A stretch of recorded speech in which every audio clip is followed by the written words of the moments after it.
felt lured by that flashy new marketing tool or strategy? Fancy a break from their relentless quest for efficiency? Well, guess what? You are in luck. Today, we're diving deep into the exciting world of marketing traps, Super Mario creativity, and classes in session once again. I am absolutely buzzing to introduce you to the maestro of marketing power-ups and our main man for the day, Ramli John. He's not just the content director at UpQs and the brain behind the best-selling book Product-Led Onboarding, but also the bloke who's got giants like Microsoft, Ubisoft, and Mixpanel nodding along to his wisdom. Pretty cool, huh? From unearthing the mystery of the just-in-time experiments to cracking open some of his favorite tactics, Ramli's got a treasure trove of knowledge to share. Fancy a sneak peek into his content framework?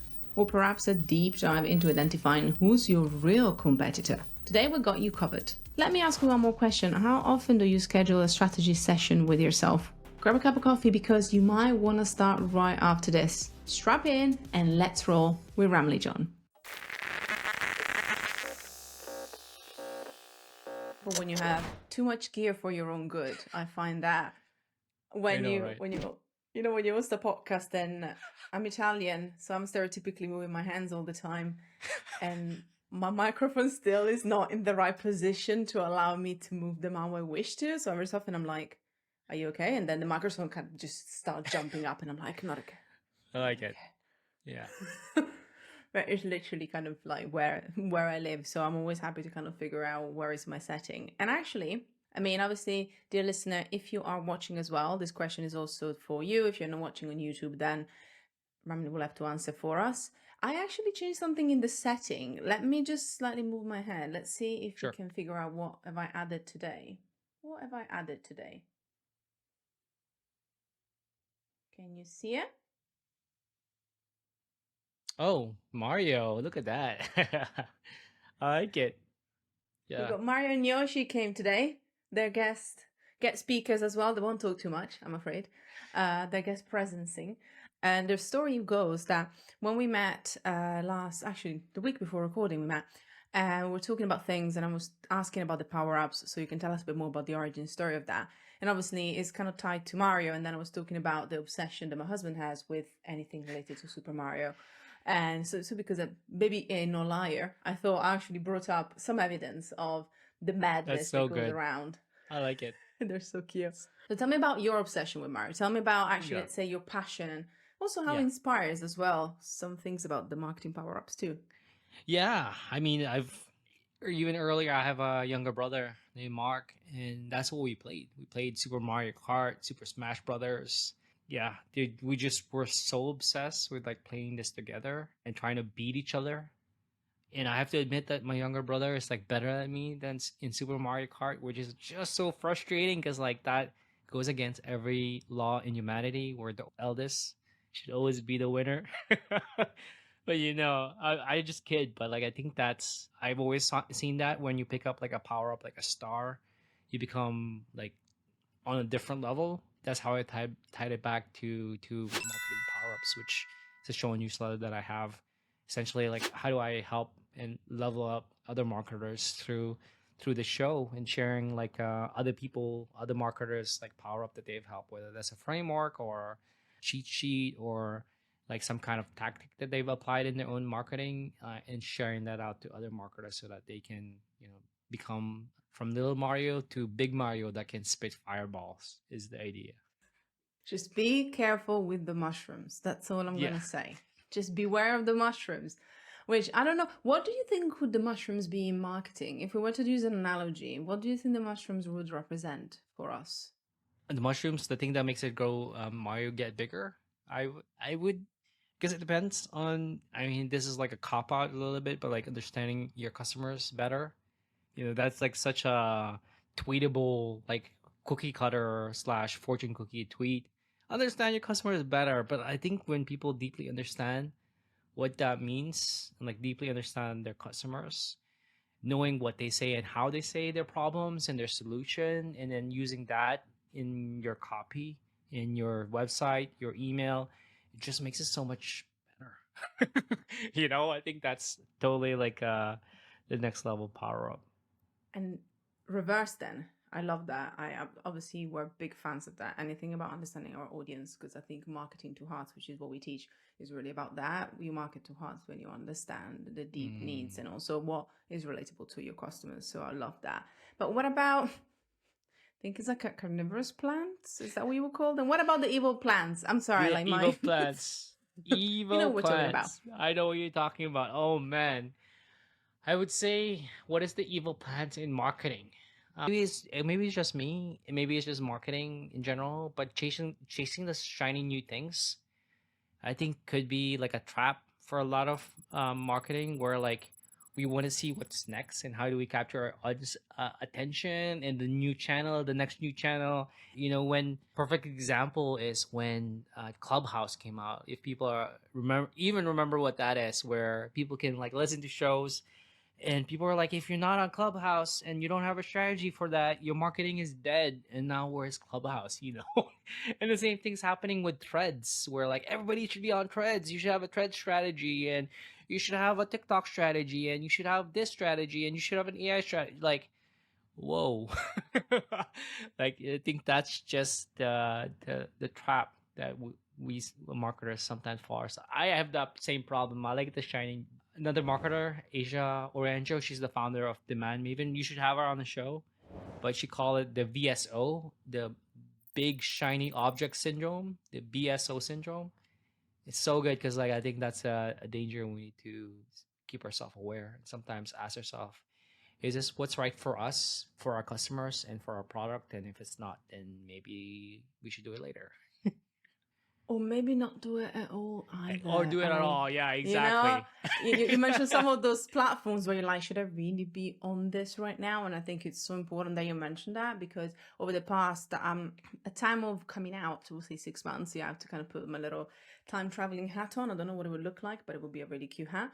So if I putting that on and saying by the time of actually this episode coming out, we've been talking more than one episode in our roundups about the quality of where we show up and like choosing less platforms and better, and why, depending on the co-host that I was talking to, was either because we're tired or we're exhausted, or because we just want to do things better, or because we just want to be what we enjoy. And I want to hear your opinion as well, because I think this conversation is not just, again, at time of recording. I think even when this episode comes out, it's going to be so relevant, because we personally, again, me and like Emma and Jess as co-hosts, we also, as a shift, a slow shift, whether you're a creator, whether you're a marketer, whether you're even like a business owner, we've seen that we're kind of being a bit more selective. And now that we're jumping on something and we see it doesn't work, I think there's a lot less pressure for us to keep on trying and beat that horse, so to speak. And what do you think? Because it's been conversation coming back again and again and again.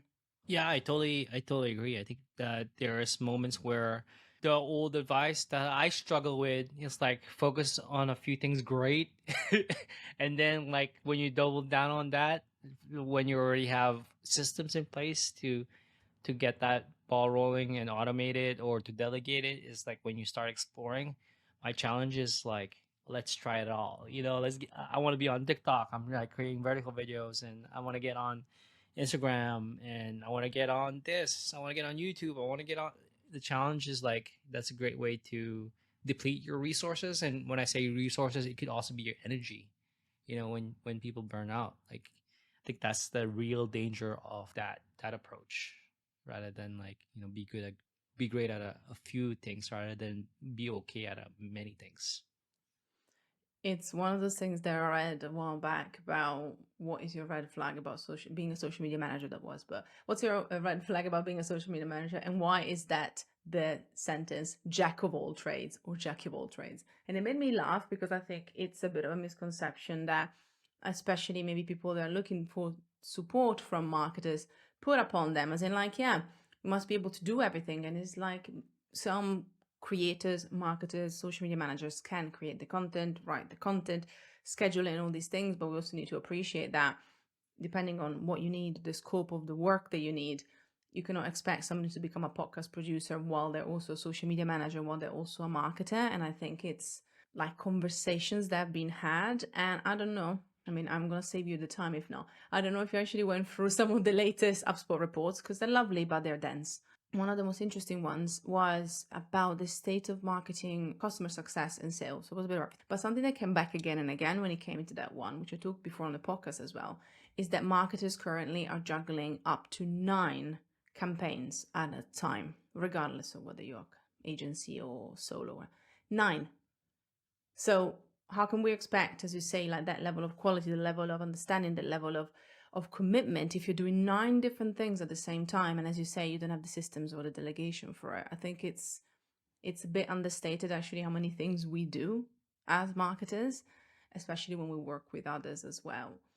That's totally true. I think those juggling, I think especially with this year where like a lot of companies are focused on efficiency, and efficiency is like how can we get our people to do more with less, which is I think unhealthy, definitely unhealthy. A better approach would be like, let's talk about efficiency. What can we not stop doing right now so that we can focus on a few things as a team rather than like let's continue doing what we were but with less people in our team.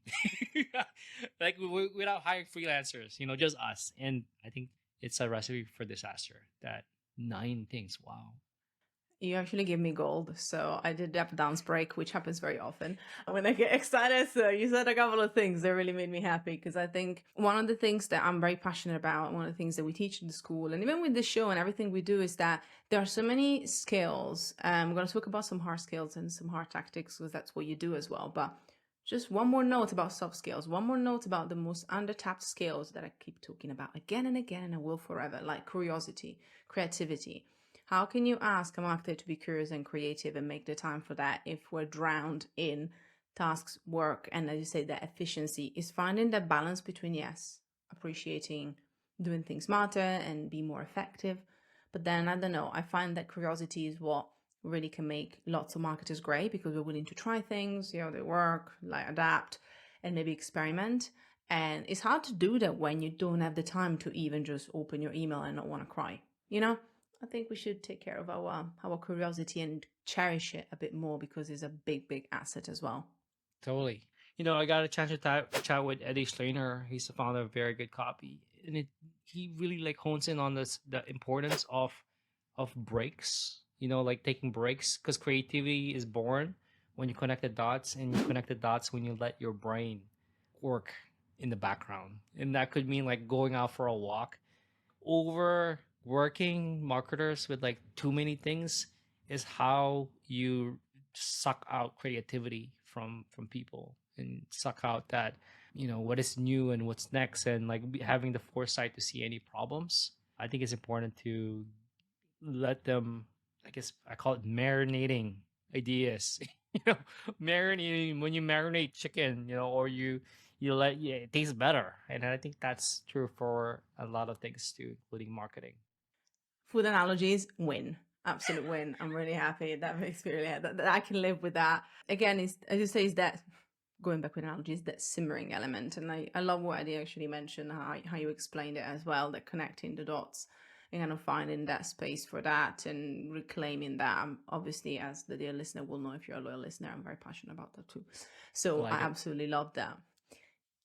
Now, obviously, you talk a lot about frameworks and tactics, which makes me really happy also, because our questions, the main question in class in session, which we're now on, is really about, I know, it sounds more daunting than it is. I would love to hear from you. One thing that you can teach our students and listeners in 1 minute or so that is related to what you do or your expertise. Yeah, I mean, I want to share this framework that I learned actually when I was a part-time professor at a college here. It's how you teach your students to apply the concept. It's called the Tell, Show, Do framework, where it can also help you create content that's more actionable and help inspire your readers to do the next step. So the first step is tell. Telling is about like sharing a problem or telling the audience exactly a solution. So here's a problem, here's a solution. You just tell it. The next part is show. Show is about, don't just tell the solution, show examples of what the best looks like. That could be, here's a great example of a way to solve debt problems or overworking problems. Here are some practical tips that you would have. I think the very last one is what separates good content from great content that's actionable is the do part. This is where you provide resources and templates and next steps to help apply now those concepts to people's lives and workflows. And that could be like a checklist, or you can provide a template. A great example of all of this applied is, if people are not aware of Emily Kramer, she writes a great newsletter called Marketing One on Substack. For her subscribers who are paid, she provides like not just examples of images of like what great marketing copy looks like in one of her pieces. She also shares like, here's a Figma file that you can download right now of like an ideal perfect landing page with things that you can fill out. I think that's like really, really valuable. This is just a great way to think about it when I want to make content more actionable and more helpful. I first tell, then I show examples, then I provide resources that so that users can do and apply it as quickly as possible. That is such an important breakdown of how to actually educate, even if again in some ways it's also inspire, but also educate your audience and kind of give them the next steps. And I can vouch for that, even if I had no doubt that it would be definitely valid. The reason why I'm vouching for that is because that's how we build every single workshop that we do, but especially the certification ones. And they're 90 minutes, actually, they're 2 hours. So our graduates will know that they are long, but we get to the end, people are like, this was fun. This didn't feel long. And it's because, going back to what you just mentioned, so just want to highlight it again, there is an element of obviously the showing element, the telling element, sorry. But we keep it relatively short because I always want to have then the showing is like the I do, we do, you do. That's from West Cow, from Maven. That's how she taught it to us as well when we were kind of creating it. So a similar concept. And because you want to actually cover these different elements, I find that naturally you will take a bit less time to do the telling part or the I do part. And this is where sadly people get lost, or a lot of people might like that, but they need the other elements. And so because you kind of want to make sure that you cover all of it, you take less time about very, very bloated bullet points or endless kind of text and stuff, and just really get to that point. And I think it's also a great representation of the newsletter. Shout out to the newsletter, which we'll talk about for sure at the end too. But I like the fact that within that you have an application with the templates that you offer and the cheat sheets. There's also the breakdown of things, and obviously there's some of the examples from the people that you feature as well and the people on the show. I think it's just a way to elevate content. I'm gonna say with love, but I think quality of content is changing the way that if you want to be an educator in your space or around those lines, which you don't have to be, but if you want to, is no more about this is what SEO is, because on a surface level people know, and the problem is not knowing about it, is understanding what is the next step that I can do to actually make it work for me. So I think this is a great framework to help you when you're creating content that maybe wants to answer those questions. So I absolutely love that. But I have a follow-up question now, which is more about in general the frameworks and the tactics, especially the ones that you shared as well, because I love that they're actionable. And I think that we talk a lot in the show and in general as a school about trying these experiments. But I already can hear my lovely students in my head being like, Fab, but time. So what would be your, if somebody came to you, the objection is like, I love what you do, I love what you're sharing with me, but I ain't got time to do any of it. Or how do I choose what to try? Because even trying a tactic or experiment takes time. So how could you help somebody find the structure to try tactics, frameworks, and experiment, and actually not have an endless list of bookmarks or saved things in their Notion, basically? Yeah, I think I'm a big fan of like just in time. I call it just in time learning, but just in time experiments. What is like the most pressing problem right now that I need to tackle and like focus on that?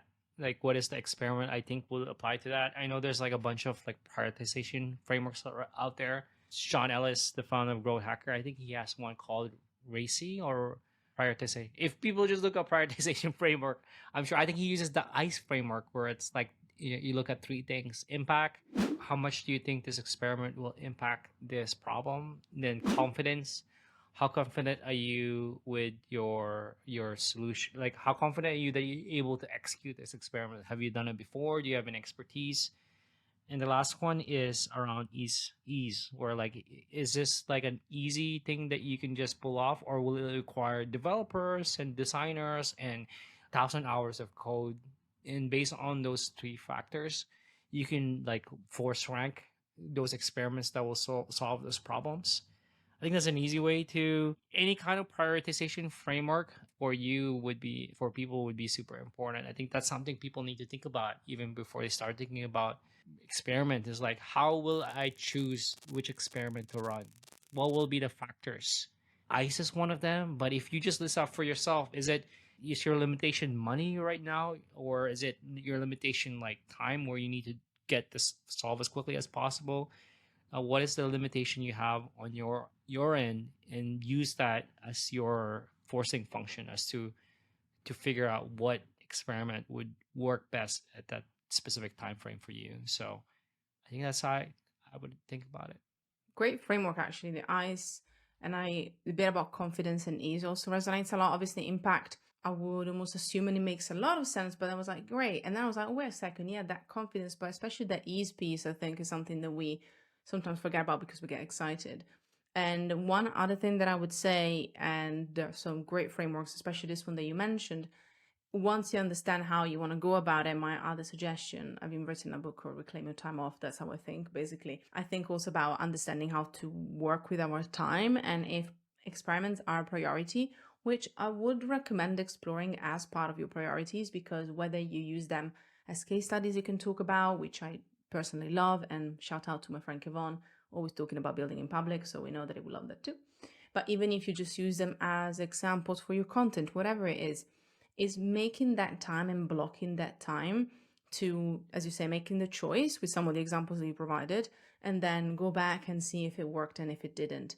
And it takes so much discipline, because we do it with our students in our student community, and I have to be the one that hits record on my Loom and just talks about what I've done.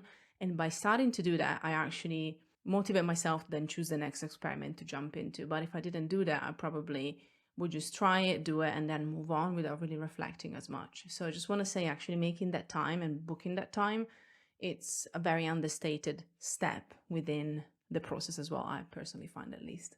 Totally. I think making that time is like super important to think through things and execute on it. Talking about time, can we think of a time or I like that.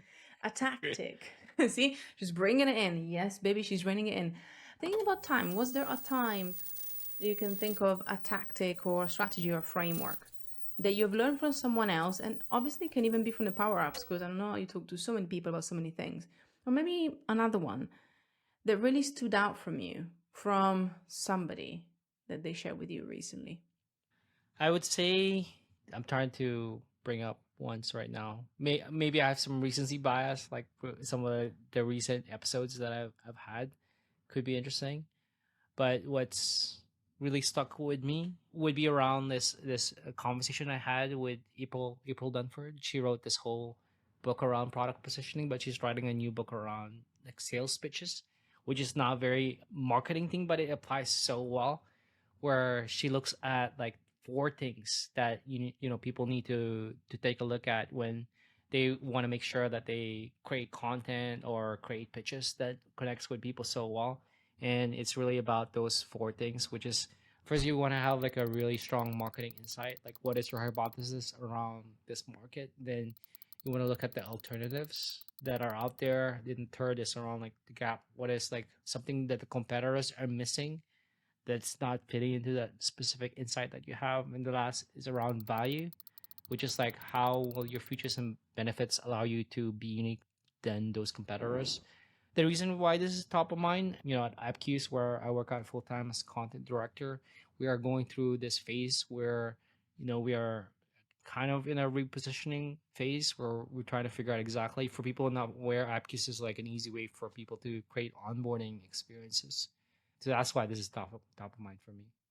What would you say would be one piece out of this that will really speak to marketers, even marketers maybe don't fully understand or are not as familiar with, especially the positioning piece? Because I think that can be something that some marketers that are not in that space or in some of the industries that kind of focus on that a bit more might still be a bit lost to relate to that, if that makes sense.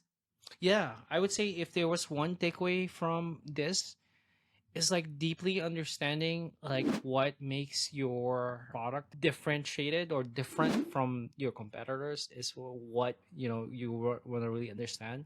I think often as marketers, we don't like dig deep into that, but like even listening to a few sales calls and hearing some of the objections that people have, like for us we use Gong here, some of the objections that prospects have is super valuable to figure out exactly what are people comparing our products to.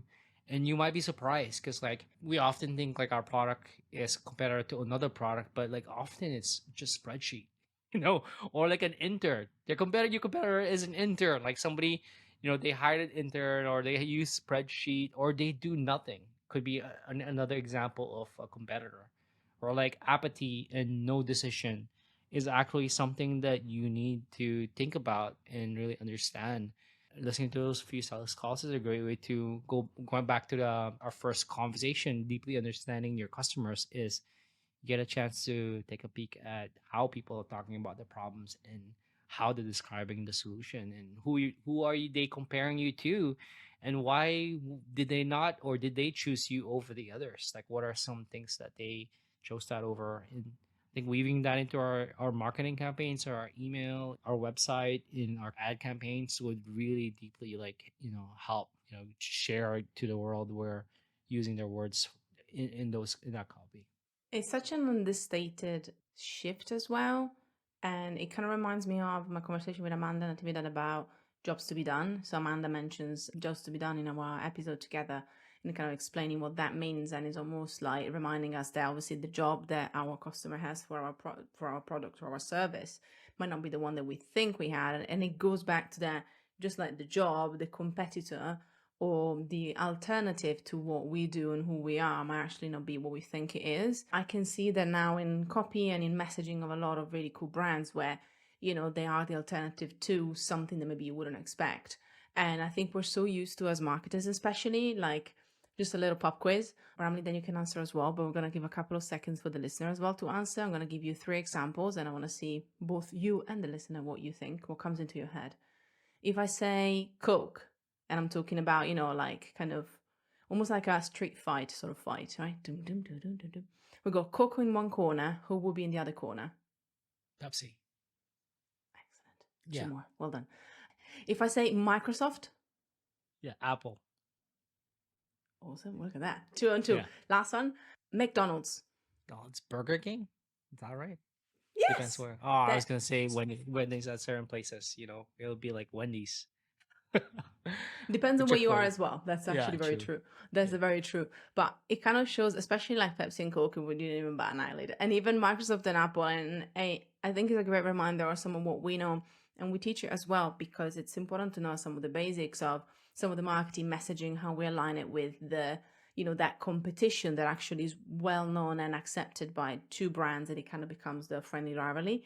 And I think that's a really great proof of, some of these are the old school way of thinking and some of the kind of very ingrained ones. But Coke and Pepsi has been going on for such a long time. They've been exposed to so many examples and they use it themselves. And because of that, I think in a way also got into our head that our competitors tend to be other brands that do what we do. I think all these great examples also just started to wire our brain to look at things like that. And as you say, it's almost stepping back and being like, wait a second, what is the first solution that my customer or my audience thinks Mm, instead of me? I think this is yeah. a much better question, and thank you for bringing it up as well. I totally love that. In McDonald's, like their competitor might necessarily be like when I'm thinking about McDonald's, if I had to choose between McDonald's and something else, I would choose like making my own sandwich.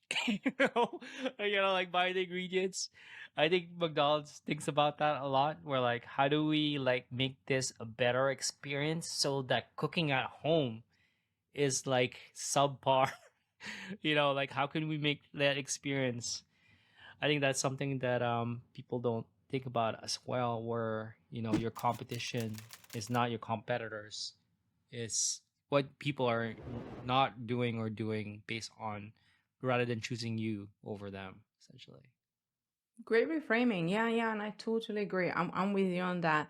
And I also think it makes it less daunting sometimes. First of all, refreshing when you learn that, but also less daunting when it comes to you having to approach then having to think about your competitors and being able, as you say, to kind of frame things in a different way, which I think is a lot more fun. The final question from class in session, we're going to slightly switch gear, but I think we talked about a lot of things at the beginning that were also related to just, as marketers and as people, how to enjoy more, make more time, and just not fall under the trap of shiny object syndrome. So the final question I have for you is actually, what is something that you have learned recently, and how did it improve the quality either of your work or even your life?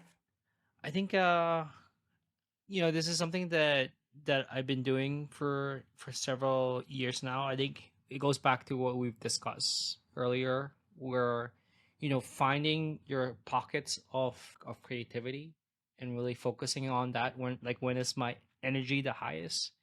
And for me, like, mornings are my energy off peak, so that's when I create the most, and I block that off in my calendar. I would say, hey, this is my creative work session, and people can try to book through that. If it's important, they'll ask me. But I think finding out when you're more in your creative zone, where you're able to create and work and write, and write copy or write that email or schedule something, will be when. For some other people it's at night, for some people it's in the morning, but like, value that time, because anywhere else, something takes you like 5 minutes during your creative zone, it will take you like an hour. Creative zone. For me, after lunch, I'm tired. I think the other thing around that is, like, I tend to like block off my Mondays. So that's when my planning and thinking days. One thing that I've learned from my previous boss, Wes Bush from Product Led, is like purposely schedule like once a month. It's called like a strategy session, where like you schedule an hour or two on your calendar. It's blocked off, and you would just sit there and think about what would the next month, 3 months, and 6 months look like, and you just envision. Because like, we don't allow ourselves often enough in our busyness to like envision exactly what our marketing work can look like if we had the deliberateness to think about it, rather than just like to go through the motion and become busy for the sake of being busy, and really like come up with fresh, new, exciting ways. During that time, I tend to find time to like connect the dots, like bring in things that I'm watching on YouTube or TikTok, or eating out. Like, what are things that I can bring in to my work that would make it different, per se? An example of something that we're working on right now that I saw another company do really well is, like, it's called an Apcus challenge, where like we're challenging our users, like weekly challenges to do more within the product to increase their engagement. And I saw another company do that, Mutiny, where they had a March Madness challenge, which I was like, that's so genius. So we're trying to tie it back to school, educate yourself, educate your user, kind of thing. So like, I think finding time to like deliberately create creative work during your day, but as well as during the month, like, when can you find time, pockets of time, to really think about what the future looks like, and bring your creativity juice to it, would be important, that I've learned. That's great. I mean, I know that we cannot all do the Bill Gates thinking week where we just literally went off in a cabin for a week. I think this is a great alternative to Think that week. for Yeah. being realistic and down to earth. So I'm all down to that. And I like to be able to create that space for myself. And we even do it with our students, because I find that, as you say, like, we know that we should do it, but then there's always something else. And even I think if you can be diligent and disciplined and actually block the time and do it, is great. And for the people that need a bit of help, it's always nice to have that accountability too. So great advice as well. Thank you so much. Now is less about reflection and it's more about quick fire. So it's going to get hot in here. Little fireballs of Mario spitting fire Okay. things, Let's do it. Showing really my knowledge here. Sorry, everybody. Okay, we're gonna have two options. You're gonna tell me which one you want to keep. We're gonna have a couple of rounds. Ready, steady? Sure. Spotify playlist or podcast? Yes. I would say podcast. Nice. Voice note or text? Voice note or text? Text. Carousels or reels? Oh man, reels. More fun. Whole man because of both, or whole man because there is no way the carousels will make it to the list? Let's do the second one. Carousels won't make it to the list. So this one might be a tricky one then. TikTok or YouTube? I know you mentioned both, so. Man. Like, in terms of watching or creating? or both? Okay, yeah, I love that. Sometimes when people struggle, we go back to that. We'll go first for consumption and then for creation. All right, consumption's YouTube. Yeah. I think creating, TikTok's more fun. You get more likes. That dopamine hit, everybody. Yeah, you get more We views. live for it. Yeah. Newsletter or X? Oh man, newsletter. X is all over the place right now. It's called X, like of all things. What the heck? Just You don't know what's gonna be called next month. It'll be called Z. I'm not sure. gonna go through the whole alphabet now from X I know, and then kind right? of coming all back up. Don't give ideas. Don't give ideas. They're gonna pick them up. You gotta be careful. Last but not least, drum roll in my head at least. Memes or GIFs? Oh man, I would choose memes. Oh man, I like GIFs too. This is hard. Meme GIFs. No, I'm just joking. If I had to choose, I would say memes. Yeah. You know what? You're saying you're joking, but people found the loophole. You know, the first one that like somebody kind of cracked the loophole and it was like, well, I mean, we're gifting it, and I was like, okay, we'll allow it when people find the loophole. So if any future speaker listens to this, they know about the loophole. You can use it if you like both. That's funny. I love both. I know, right? I love both, but I'm a gift girl, so there will always be a gift waiting for you on the other side of an email. Not always, but often. So I preemptively apologize to anybody that will see lots of them coming through. But thank you so much. Well done. Before you leave, though, I'm gonna giving you a power up. Ha ha ha. See, even better. I'm gonna give you a power up before you leave. Ramli, you have the power, just for right now, to broadcast one message onto everybody's phone. What would that be? Okay. A call to action. Is that it? I just want to make. Yeah. Okay. It can be any message. Any message you want to send to people's phones. You got Any one message I want to show. send to. Okay. If I can send one message, I'd be like, "You're doing a good job." I would say that. I think often we miss out. I hope that's the right. Like, I hope that's what you're going for instead of like. There's call no to action. wrong answers. There are honestly no wrong Yeah, I would answers. say I mean, you're people doing a can good go for job. the I think sometimes even backlogs. even for me, like I compare myself to other people who are like far ahead of me and be like, oh man, they're so much better. But I think sometimes like that destructive self-talk is like you're doing all right. You're doing good. It's important. Oh, thank you. And you did great. I'm so grateful that you were here. Thank you so much for joining us. Thank you so much. I appreciate your time. Not a problem. And if people want to know more and check out Power Ups, where should we direct them? They can check it out, marketingpowerups.com. They can also find me on LinkedIn, Ramli John. I've been creating more content there. I think those are the best place. I think if people just Google my name, Ramli John, they can find me. Thank you so much, Ramli. I hope you got lots of power-ups and lots of tactics, team. Until next time, class dismissed.